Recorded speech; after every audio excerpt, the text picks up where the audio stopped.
welcome back to another episode of the Real Health Podcast. Today, I'm stoked. I'm so excited because we're going to offer you, I think, truly transformational information today that you can apply.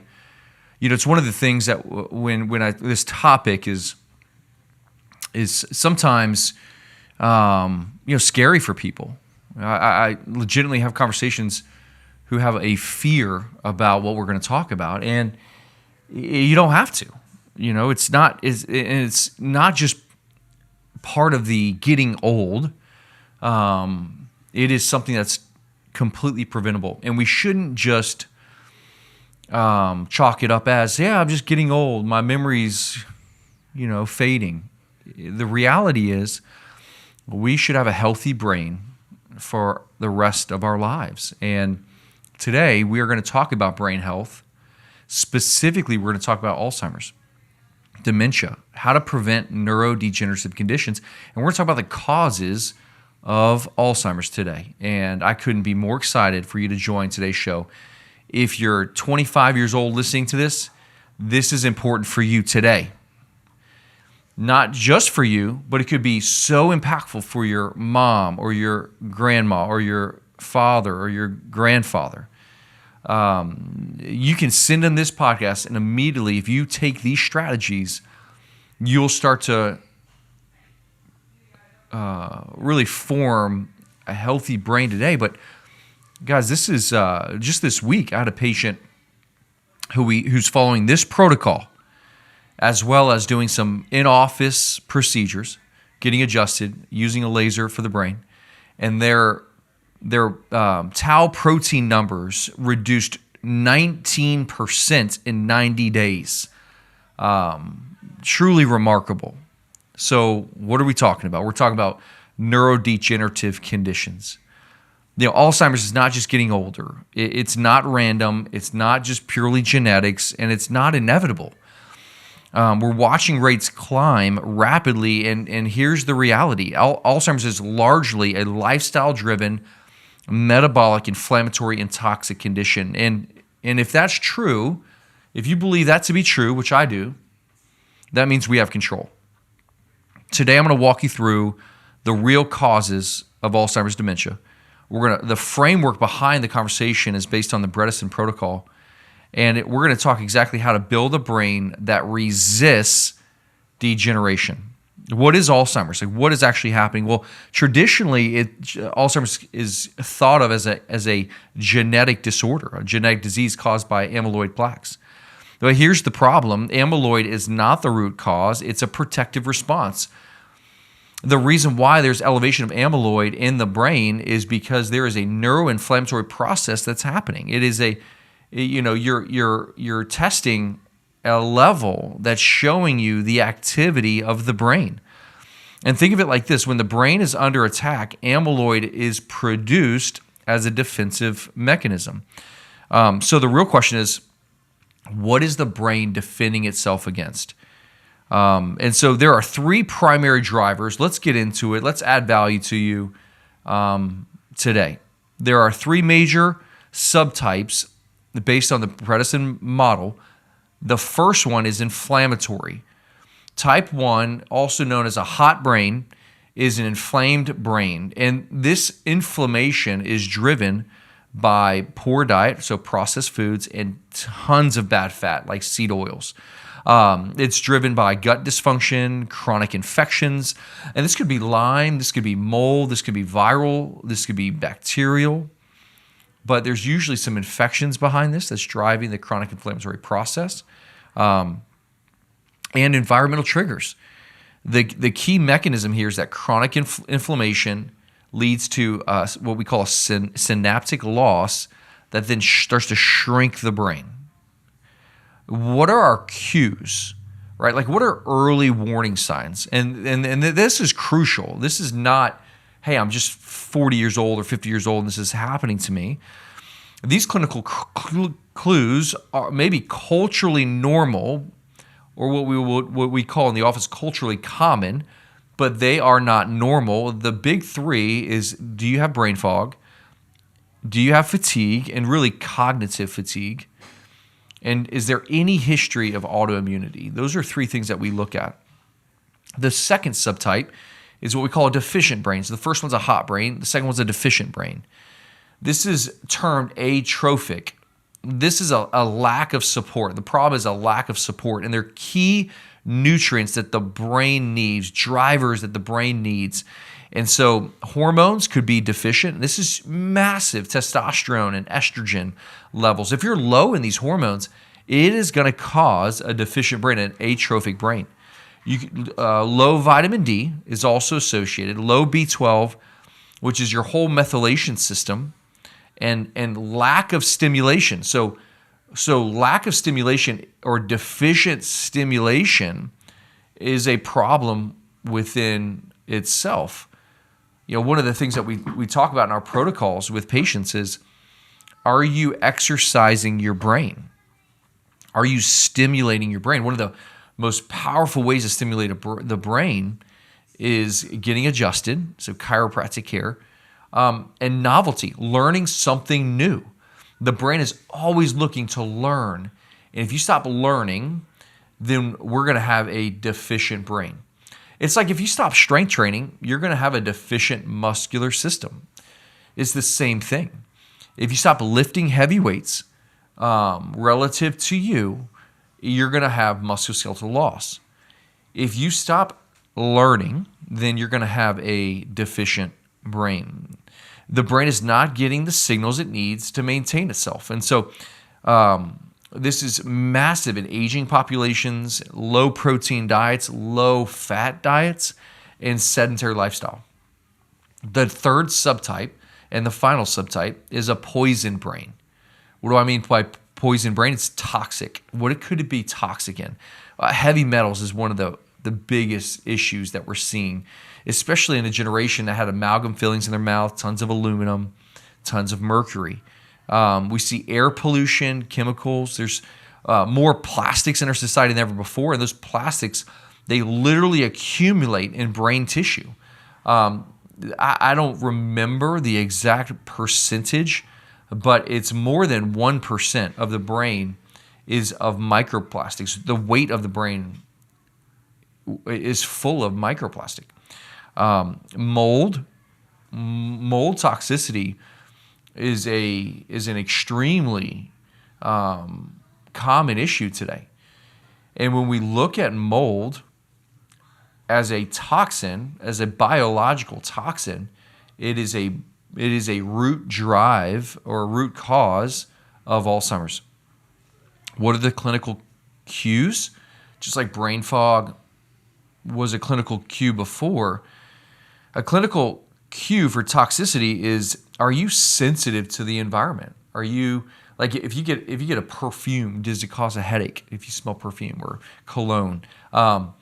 If you walk into environments where there's air fresheners, does it cause brain fog, right? That means there's a toxicity issue at hand and potentially a disrupted blood-brain barrier. And do we see cognitive decline? If we're getting memory loss and cognitive decline, then this is a cue, right? The check engine lights kicked on, and we should be intentional with exploring toxicity as a primary issue behind why you're seeing cognitive decline. There's another connection here. Those are the three main subtypes based on the Bredesen protocol. But there is a AKA, and we call it type 3 diabetes of the brain.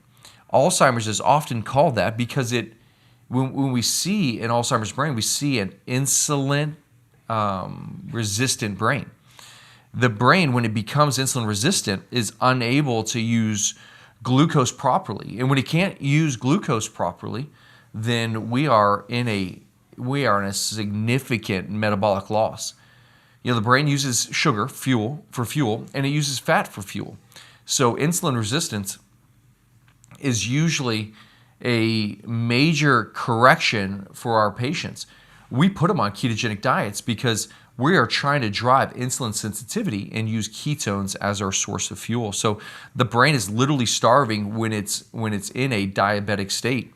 And we usually see clinical signs like elevated blood sugar, high insulin levels, and lack of metabolic flexibility. So hypoglycemia. This is something we should be considering when looking at fixing and healing the brain. So how do we prevent, right? What's the Real Health company's framework to creating a healthy brain? Let's get into the solutions. And let's make this super practical. If Alzheimer's is driven by inflammation, deficiency, toxicity, and metabolic dysfunction, then we know if we support these areas that we can be on the preventative side of Alzheimer's dementia. That's the side you want to be on. You don't want to be on the side of trying to reverse. You want to be on the side of prevention. So how do we prevent? Number one, we control blood sugar. Having a balanced nutritional plan that's high protein, high quality fats, and low carbohydrates is a great starting point. Consuming your carbs from vegetables and fruits, making sure you're pairing every meal with protein, and that you're getting healthy fats from oils like olive oil and coconut oil and avocado oil, macadamia nuts, nuts and seeds, and butter and eggs and grass-fed beef and salmon, wild-caught fish. This is the framework that we apply to any situation, whether it's a hormone imbalance or whether it's a brain that needs support. We need to stabilize our glucose and lower our insulin levels. Prioritize protein, consume healthy fats, reduce processed carbs, and even consider fasting with your physician. Intermittent fasting can be a fantastic tool to improve metabolic flexibility. Number two, after we're supportive with our nutrition, we want to reduce inflammation. A whole food diet does that. Omega-3 fatty acids does that. And gut health optimization is a great strategy when it comes to lowering inflammation levels. Getting those seed oils out, it's a big deal. Removing ultra-processed foods is a big deal. These are inflammatory markers.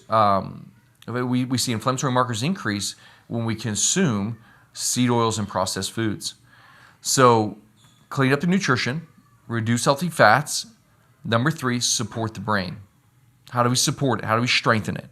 Well, we learn something new.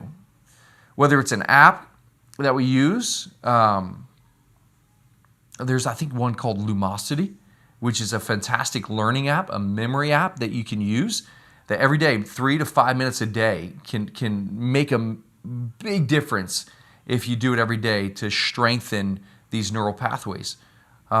Strength training, huge when it comes to creating a healthy brain. Zone 2 aerobic training, so just fast-paced walking is a great tool to exercise the body, but really what you're doing is exercising the brain. And something that is overlooked a lot, and we see it a ton, is sleep disruption. When you sleep at night, 7 to 8 hours of quality deep sleep, you're repairing and flushing the brain. You're flushing the brain full of, that accumulates toxins throughout the day from just burning fuel. So sleep and getting good restorative sleep is a great way to support the brain. A deep sleep allows for brain detoxification to happen every night through the lymphatic system. It's the lymphatic system of the brain. Number 4, detox strategically. Glutathione, antioxidants, addressing mold and heavy metals is a essential strategy. Lowering your toxic exposure by the food you're eating, the air you're breathing, the water you're drinking, is going to help over time. If we can reduce the bioaccumulation of these toxins over the course of decades, then we're moving in a positive direction to driving a healthy brain in the future. Number 5, you got to optimize your hormones. It's a must. Making sure that at 40 years old, 30, 40 years old, you're already looking at optimizing your hormone system before it becomes a problem, before you walk into your menopause for a female and you have no estrogen.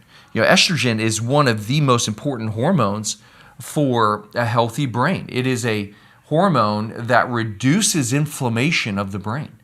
So what's your estrogen levels? What's your testosterone levels? These two hormones we need to be looking at for hormone optimization. Thyroid is another one, and then the essential hormone as well we talked about just a second ago is insulin. Number 6, stimulate the brain. We talk about novelty, but also being on purpose and living a purpose-driven life is going to help stimulate the brain. So learn something new, get on a learning app, and have a sense of purpose. If you've retired from your traditional career, hey, what else are you doing with your life? How are you adding value to people? As this is important as well. Alzheimer's is not a sudden disease, guys. It's something that is progressive over time. It's a decade-long process, and it's preventable. The brain, the good news is that prevention starts decades before the diagnosis. So today, whether you're 20 years old or 40 years old or even 60 years old, it doesn't matter. These strategies will help you develop a healthy brain. And if you wait for symptoms, you're already too late. You're behind the 8 ball. So let's go ahead and start preventing today and incorporate these strategies. But if you build metabolic health, keep your inflammation levels low, live in a clean environment, and you stimulate the brain, you can dramatically reduce the risk of something that's a lot of people are fearful of. And I get it. It's a nasty disease. But when you take it from the context of, hey, it's not just purely genetics. There are genetic factors, but if it's not purely genetics and lifestyle plays a role, then you have control. The ball is in your court. What are you going to do with it? So if you're listening to today's podcast and you're like, hey, what's one strategy that I should be considering for a healthy brain? You look through these categories, whether it's metabolic health, whether it's stimulation, whether it's exercise, whether it's detoxification or inflammation, choose one, right? Be intentional in one area. If you were to ask me and peg me on one thing, nutrition matters. Nutrition matters so much. So clean up your diet. Eat protein, clean fats, keep your inflammation levels low, and you're going to really, you're going to start shifting the brain to an energy system that is dependent upon fats and not carbs, and starving it out. The brain is rewarded with years of intentionality. So why not today? Why not start today? Don't forget that we have a gut workshop coming up in April. Make sure you get into our link tree, sign up for our gut workshop, because the digestive system plays a massive role in a healthy brain. And if you can support the gut today, it'll support your brain in the future. Well, hey, thanks for listening to another episode of the Real Health Podcast.